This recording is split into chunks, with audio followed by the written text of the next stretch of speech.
નમસ્કાર દર્શક મિત્રો, મિરર ઓફ ધી વર્લ્ડમાં આપ સૌનું હાર્દિક સ્વાગત છે। પર્યુષણના ત્રીજા દિવસે ડેરાપોળ જૈન સંઘમાં કલ્પસૂત્રનો વરઘોડો નીકળ્યો। નેમી સુરી સમુદાયના ધર્મરત્ના શ્રીજી તથા રાજધર્મ શ્રીજી મહારાજે નિષ્ઠા પ્રદાન કરી।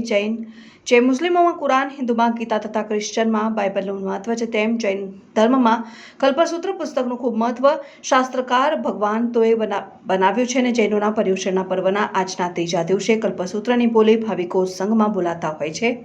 જે ભાવિક ઊંચી બોલી બોલે છે તેના ઘરે કલ્પસૂત્ર વાજતે ગાજતે ચતુર્વેદ સંઘ સાથે લઈ જઈને રાત્રિ જગો કરવાનો હોય છે। જૈન અગ્રણી દીપક શાહે જણાવ્યું હતું કે આજે બાબાજીપુરા જૈન સંઘ ડેરાપોળ ખાતે નેમી સુરી સમુદાયના ધર્મરત્ના શ્રીજી અને રાજધર્મા શ્રીજી ભગવાનની નિષ્ઠામાં કલ્પસૂત્રની ઉછળામણી બોલાઈ, જેમાં લાભાર્થી એડવોકેટ કશ્યપ શાહ પરિવારે લાભ લઈને પોતાના ઘરે વાજતે ગાજતે ચતુર્વેદ સંઘ સાથે કલ્પસૂત્રની પધરામણી કરી। બહેનોએ કલ્પસૂત્ર અને ગુરુદેવની પ્રદક્ષિણા કરી અને મંગલ ગરબા લીધા। ત્યારબાદ ગુરુદેવે ઉપસ્થિત શ્રાવક શ્રાવિકાઓને માંગલિક ફરમાવ્યું। દરમિયાનમાં બાબાજીપુરા જૈન સંઘના ટ્રસ્ટી રતિલાલ શાહ અને ભૂપેન્દ્ર શાહે જણાવ્યું કે આવતીકાલે સવારે વાજતે ગાજતે કલ્પસૂત્ર ઉપાશ્રયમાં સાધ્વી ભગવંતને વોરાવવામાં આવશે અને તેની જ્ઞાનની 5 પૂજાઓ અને અષ્ટપ્રકારી પૂજા કરવામાં આવશે। ત્યારબાદ ગુરુદેવ તેનું વાંચન ફરમાવશે।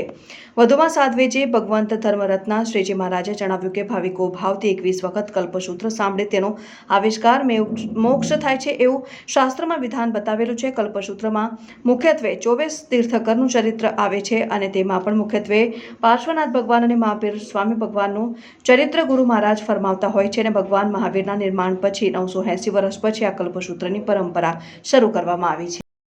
કલ્પસૂત્ર એટલે આગમમાં કે 14 પૂર્વધર શ્રી ભદ્રબાહુ સ્વામી રચિત 9મા પૂર્વથી ઉદ્ધૃત કરેલું આ કલ્પસૂત્ર એક ધ્રુવસેન રાજાના પુત્રના નિમિત્તથી આજે સકળ સંઘની અંદર વંચાતું થયું છે।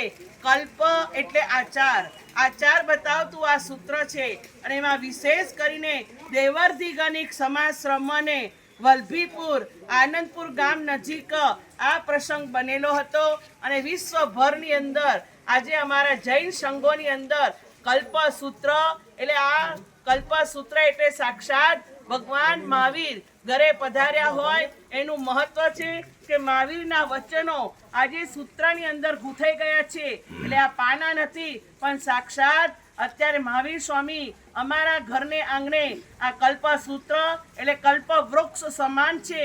તમારી જે કોઈ મનોકામના, દુઃખ, દરિદ્ર, ઉપદ્રવ બધું નષ્ટ થાય છે અને ભગવાન મહાવીર ગૌતમને કહી રહ્યા છે કે વિધિપૂર્વક જે આત્મા કલ્પસૂત્ર એક ધ્યાનથી સાંભળે છે તે અવશ્ય મોક્ષ પદને પામે છે। તો આ કલ્પસૂત્ર અમારા જૈનોની અંદર વિશેષ કરીને 4 દિવસ અખંડ એવું કલ્પસૂત્ર વંચાશે અને આ કલ્પસૂત્ર દ્વારા ભવ્ય જીવો આત્માનું કલ્યાણ કરશે।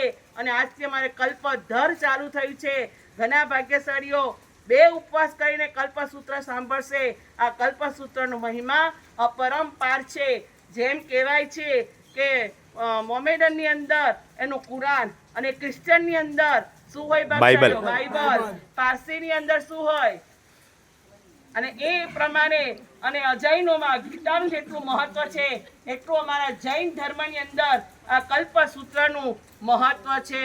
અને એને વાજતે ગાજતે શ્રાવકો શ્રાવિકાઓ એના ઘરે સોહાગણ નારી લઈ જાય છે, રાત્રિ જગો કરે છે અને પરમાત્માની આ કલ્પસૂત્રના માધ્યમથી એ ભક્તિ કરે છે અને ભક્તિ સ્વરૂપે કરીને પોતાના આત્માના દોષો દૂર કરીને આત્માનું શુદ્ધ સ્વરૂપ પ્રગટ કરે છે।